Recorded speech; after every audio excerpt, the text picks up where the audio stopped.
ඔන්න එක ස්වාමීන් වහන්සේ නමක් කාශ්‍යප බුද්ධ ශාසනයේ පහළ වුණා. ඒ කියන්නේ ඉපදුණා. අවුරුදු 20000ක් මහාන වෙලා හිටියා. අවුරුදු 20000ක්.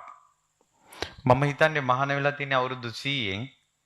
මැරුණේ අපවත් වුණේ අවුරුදු 20000න්. ඒ කියන්නේ අවුරුදු 19900ක් මහාන කමෙන්. ඒ අවුරුදු ටිකේ තනිකරම සිල් රැක්කා. ඉන්ද්‍රිය සංවරය පුරුදු කළා. භාවනාව පුරුදු කළා. මහානකම පිරිසුදුවම රැක්කා. එහෙම රැකලා ඒ ස්වාමීන් වහන්සේ මාර්ගඵල අවබෝධ නොකොට මිය ගියා. කර්මානුරූපව ඉපදුනේ මං හිතන්නේ දෙවියන් අතර ඉපදිලා ආය මනුස්ස ලෝකෙ ඉපදුනා. කලින් සිල් රැකපු පිනට හරිම ලස්සන කොල්ලෙක්. හරිම කඩවසම්. කතාව හරි මිහිරි. අය කලින් පින් කරපු කෙනෙන්නේ. ඉතින් මේ ඊලන්දාරියා තරුණ කාලේ කතාද බැඳලා පෞල් ජීවිතයක් ගත කරන ඉදින් වෙන බවලත්තු ඉතින් ඇල්ම බැල්ම හෙලනවා. ඉංගි බිංගි පානවා. ඉතින් මෙයත් ඒකටම සෙට් වෙලා ගියා. යන තැන බවලත්තු. එතකොට ආල පාල ගෙවල් වල රින්ගන්න ගත්තා. අහු උනේත් නෑ. පුළුවන් කාලේ රට වටේම ඇවිදලා බැරි වෙනකොට ওই ගෙවල් වල පාඩු ඉතින් ඉඳලා ඔහෙ මැරිලා ගියා. මට පුදුම හිතුනේ මීට කලින් අවුරුදු 20000ක් බඹසර රැකපු කෙනෙක්. බඹසර කියලා කියන්නේ කිසිම කාම ආසාවක් තෘප්තිමත් කරන්නේ නැහැ. සියලු කාම ඇසුරින් වෙන් වෙලා පිරිසිදු මහානකමක් ගත කරපු හාමුදුරන් වහන්සේ නමකට මේ ඉපදී යන සංසාරේ එක ජීවිතයක් ආවා අනුන්ගේ ගෑනු පිටිපස්සේ යනවා. වැරදි කාම සේවනය කරනවා. මැරුණා. මැරිලා නිරාදුක් විඳලා මනුස්ස ලෝකෙ ඉපදුනා කෙල්ලෙක්. දැන් සත්තු නොමැරුවාට මේකෙන් ඈතර උනේ නැත්තම් රස්සාව හැටියට සත්තු මරණ ජීවිතවල අපි උපදිනවා. මම වුණත් මේකෙන් ඈතර උන්නේ නැත්තම් ඒ භයානකම මට තියෙනවා. හොත්පසින් වෙනස් චරිතයක් හැදෙනවා. මිනිහලා නම් එපා කියලා තිත්ත වෙලා ඉන්න කාන්තාවෝ සමහර වෙලාවට සංසාරේ වෘත්තිය හැටියට ගණිකා වෘත්තිය තෝරගන්න පුළුවන් සංසාරේ. හොත්පසින් වෙනස්. සුරාවක් ගඳ දැනෙනකොට අප්පිරිය වෙලා වමන යන චරිතයක් තව ජීවිතයක ඉපදෙන්න පුළුවන්. සුරා සොඬෙක් වෙලා හරිම භයානක සංසාරය. මොන සැපයක්ද මේ සංසාරේ තියෙන්නේ? මොනවද අඩු මේ සංසාරේ දුක් කරදර වලින්? නිවනමයි එකම සාන්තිය. ඊතර වීමමයි එකම සාන්තිය. ඔය අපි දැන් විඳින දුක ඔයාලා ගෙදර මොන හරි ප්‍රශ්නයක් තියෙනවා නම් ඔය වගේ ප්‍රශ්න වලට ආත්ම භාව කෝටි ගාණක් ඔබත් මමත් මොහොන දුන්නා. ඕවා නම් ඉවර වෙන්නේ නෑමයි. ඉවර වෙන්නේ නෑ ඔය ප්‍රශ්න. නිවන පැත්තට හැරෙන්න. අපේ ගෙදර ප්‍රශ්නේ විසඳ ගන්නවා කියන පැත්තට හැරෙන්න එපා. ඇයි මේ මුලාවකට හැරෙන්නේ? ඇයි බොරුවකට හැරෙන්නේ? කියන්නකො මේ ගමේ ප්‍රශ්න නැති ගෙදර? කරදර ඉවර වෙච්ච ගෙදරක් කියන්නකො. දැන් ඔන්න අර කෙල්ලෙක්. දැන් ඉන්නවා කිසි කෙනෙක් ආදරේ නැහැ. දැන් මේ පොඩි කෙල්ලට ආදරේ නැහැ කවුරුත්. අම්මලා තාත්තලවත් එච්චර ගණන් ගන්නෑ. සංසාරේ කරන ලද පිනකුත් මේකට ඇවිල්ලා ඉපදුනේ සිටු පවුලක. හැබැයි කෙල්ලට කවුරුත් ආදරේ නැහැ. හැම තැනින්ම ප්‍රතික්ෂේප වෙනවා. හංවඩු ගහනවා. හැම වෙලාවෙම තනිකම දැනෙනවා. තමාව සමාජයෙන් ප්‍රතික්ෂේප කරන චරිතයක් විදිහට දැනෙනවා. කුමක විපාකද? වැරදි කාමසේවනයේ විපාක. අනුන්ගේ ගෑනුන් ඇසුරු කිරීමේ විපාක. ආදරේ වාස්ප වෙනවා. අනුන් තමාව ගණන් ගන්නේ නැහැ. කසාද බැන්දා. චාරිත්‍රානුකූලව කසාද බැන්දා. බලන්නකො සංසාරේ බැඳපු මිනිහා ආදරේ නැහැ. ගණන් ගන්නෑ. උන්නද මලාද කියලා නැහැ. සමහරට බනහන යම් කෙනෙක් ඇති. මේ ප්‍රශ්නේ තියෙනවා. ගෙවල් වලිමුත් හරියට ආදරයක් නොලැබුණා. කසාද බැන්දට පස්සේ මිනිස්යාගෙනුත් හරිය ආදරයක් නොලැබෙන. දරුවෝ වැදෙව්වට පස්සේ උන්ටත් අම්මා ගැන කැක්කමක් නැති. රැස්වීමකට සමිතියකට සමාගමකට ගියත් තමාව ගණන් ගන්න නැති. මිනිස්සු hina වෙන සමහර වෙලාවට චරිත ඇති. ඉවසන්න ඔයාමයි සංසාරේ වරද්දාගත්තේ. ඔයාමයි මේ කර්මය සංසාරේ කළේ. දරා ගන්න ඕක. පින්පව් විශ්වාස කරන්න. ආයෙනම් පව් කරන්න එපා. ඊතර වෙන්න. නිවන ප්‍රාර්ථනා කරන්න. බුදුරජාණන් වහන්සේ සොයාගෙන ධාතු සෑයක් වෙහෙරක් ගානේ වැඳ යන්න. බෝමලුවක් මලුවක් ගානේ බෝමලු අමදින්න. මේ දෑතවල් රිදෙනකල් දම්පැන් හදා දම්පැන් දෙන්න.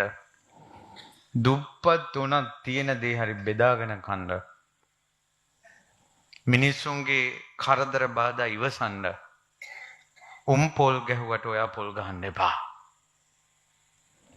ඔයා ඉවසන කෙනෙක් වෙන්න. වැටෙන කඳුල පියදාගෙන බුදුරජාණන් වහන්සේගේ දිශාවට හැරෙන්න. ඔච්චරයි පින්වතුනි විසඳුම.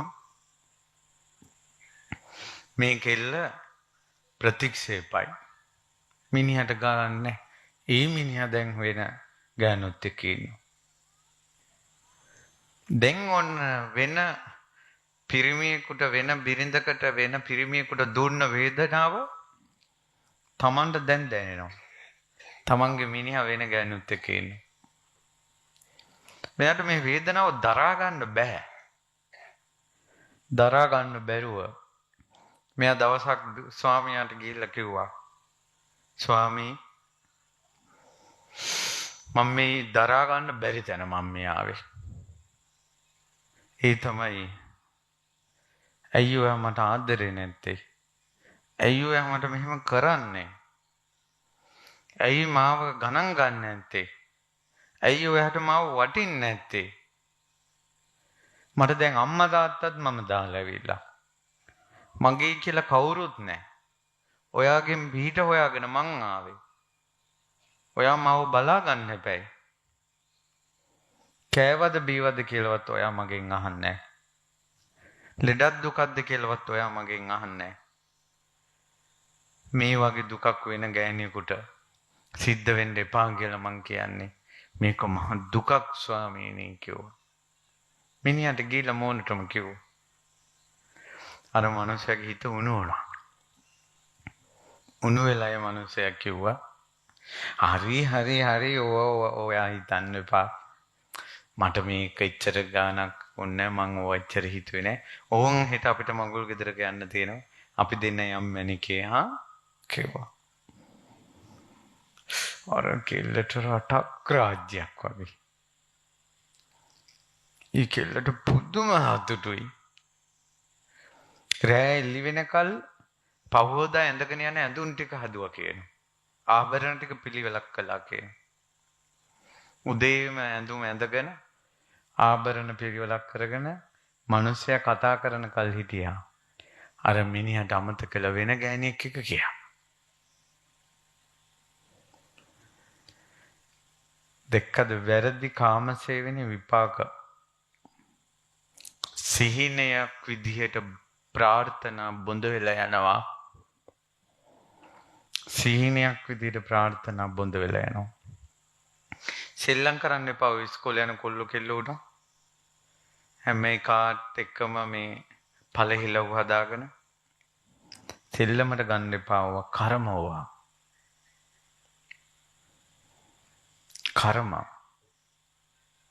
කසාද බැන්දට පස්සේ ඒ තමන්ගේ ස්වාමියා ඒ තමන්ගේ බිරිඳ ඒව සෙල්ලමට ගන්න එපා.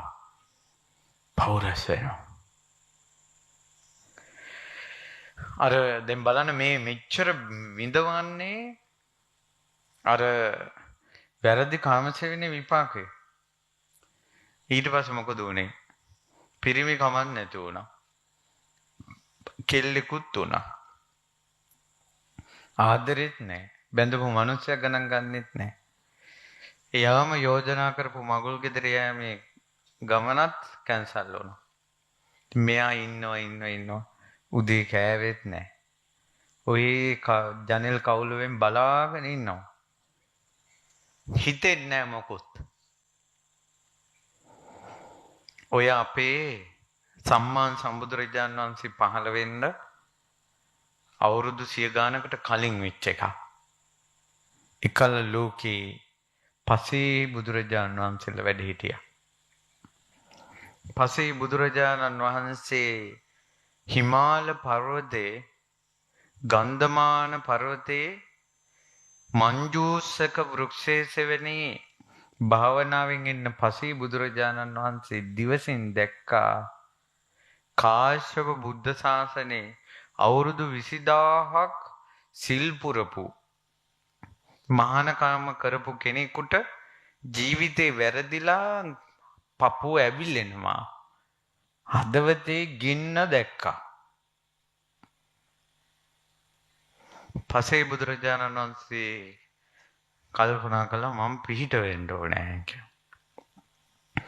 උන්වහන්සේ ආකාශයෙන් වැඩම කරලා වනරොද පාමුල අහසින් බිමට වැඩලා පාගමනින් රජමිඳුලට පිණ්ඩපාත වැඩියා.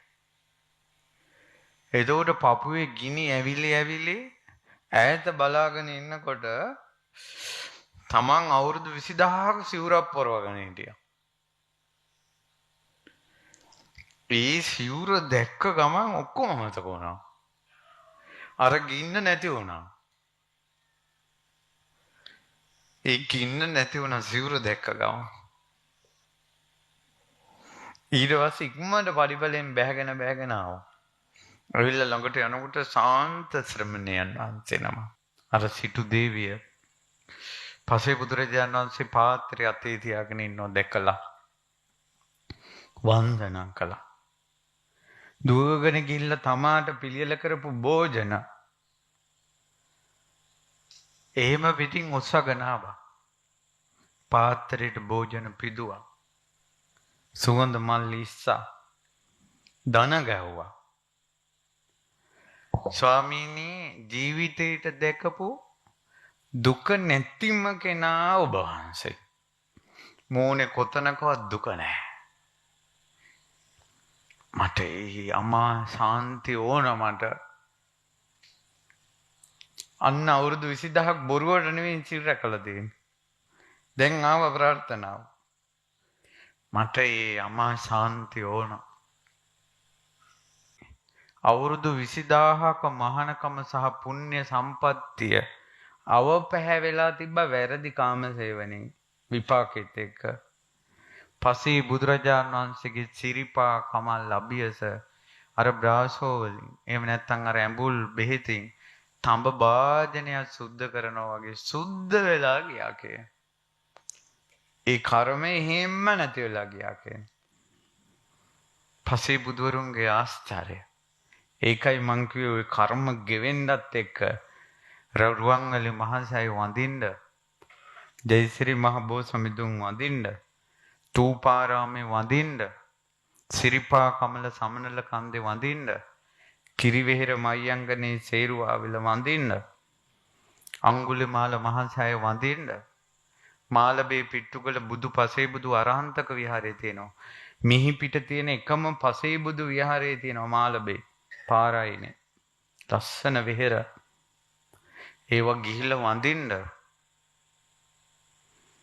එහෙම වැඳ වැඳ යනකොට ගරු කර කර යනකොට දෝතින් මල් පුද පුදා යනකොට බුදුගුණ දම්ගුණ අහ බුදුගුණ දම්ගුණ කියා යනකොට ඔය සංසාරේ වැරදුන කර්ම ගෙවෙනවා පින්වතුනේ. එහෙම වැඳලා නැගිටිනකොටම අර මිනිස්සයාට ඒ වෙලාවේ තමයි කියනවා ගෑනු කෙනා මතක් වුනේ. එයාගේ ඇඟ පිච්චිලා ගියා කියනවා අයියෝ මං අරයට ලැහැත් වෙන්න කිව්වා. එන්නකොට කතා කරන්න බැරි වුණානේ කියලා. ඔක්කොම දාලා රතෙන් ආව කියනවා බිරිඳව අරගෙන යන්න. එදා ඉඳලා ඒ මිනිස්සයා වෙන ගෑණියෙක් දිහා බලලා නැහැ. මතක තියාගන්න සමහර පිරිමි අයාලේ යනකොට ඒ වගේ කර්මයේ කොටස් විදිහට බැඳපු උන්දලා තියෙනවා. ඒකයි පින් කරපල්ලා කියලා කියන්නේ. කුසල් කරපල්ලා කියලා කියන්නේ. අනුන්ට දුක් දෙන්න එපා කියන්නේ. ඉවසන්න කියලා කියන්නේ. තරහ ගන්න එපා කියලා කියන්නේ. සිල් සමාදන් වෙනින්ලා කියන්නේ ඒකට. විහෙර විහාර වැඳපල්ලා කියන්නේ ඒකට. බනහපල්ලා කියන්නේ ඒකට. පින් නැති අය ගොඩාක් දුක් විඳිනවා. සංසාරේ යන අය ගොඩාක් දුක් විඳිනවා. හැබැයි ඒ කාන්තාව ඒ ජීවිතේ මැරුණා. මැරිලා දිව්‍යයන් අතර ඉපදුනා. දිව්‍ය ලෝකේ නෙළුම් මලක පහළ වුණා. මහා පදුම දිව්‍යයා. දිව්‍ය රාජේ ආය පිරිමියෙක් වුණා. අරක ගෙවිලා ගියා. ඊට පස්සේ ඊළඟ ජීවිතේ මනුස්ස ලෝකෙ ඉපදුණා. රජ කෙනෙක් වෙලා. ඒ රජතුමා පුංචි නිමිත්තකින් අනිත්‍ය දුක්ඛ අනාත්ම අවබෝධ කරගෙන පසේ බුද්ධත්වයට පත් වුණා. ඉතින් මම ওই පසේ බුදුරජාණන් වහන්සේලාගේ විස්තර ඉගෙන ගනිද්දි කියවන්න ලැබුණ එක. මං තනියෙන් කල්පනා කළා පසේ බුදු වෙන කෙනෙකුටත් මෙහිම සංසාරයක් නම් තියෙන්නේ අපි ගැන කවර කතාවද?